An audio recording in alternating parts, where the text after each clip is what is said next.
আপনি কি বলবেন? আপনি বলেন, আপনি বলেন, ওই যে মাইকটা নেন। হ্যাঁ বলেন, এই যে মাইকটা ধরেন।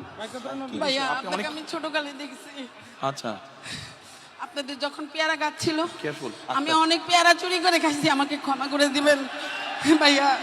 আচ্ছা ওটা কোনো আমি বিষয় যখন না। ছোট ছিলাম, আমি এই জায়গার স্থানীয়, মিরপুরে আমার বাড়ি, আচ্ছা। আমি ভোটার।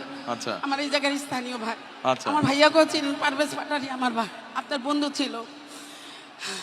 এত বছর পরে হয়তো যোগাযোগ নাই ভাই, আমি দুঃখের সহিত আপনাকে বলতে চাই, আমরা অনেক অপেক্ষা করছি আপনাদের জন্য, কিন্তু আমি কখনো ফেজ হইনি, ভালোবাসছি।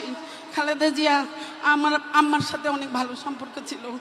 তখন আমার আম্মার বাড়ি 178 নম্বর উত্তর ইব্রাহিমপুর। স্বৈরাচার সাচ্চু আমাদের বাসার 20 ফিট জায়গা দখল করে নিয়ে গেছে, অনেক জায়গা দখল করে নিয়ে গেছে সাচ্চু। আমি এখন বলবো, বুক খোলায় বলবো, কারণ সাচ্চু আমাদের প্রতিবেশী, আওয়ামী লীগ ছিল, আমাদেরকে 17 বছর জ্বালায় মারছে, আমার ছোট ভাইকে জেলে নিছে, আমার মেজো ভাইকে জেলে নিছে।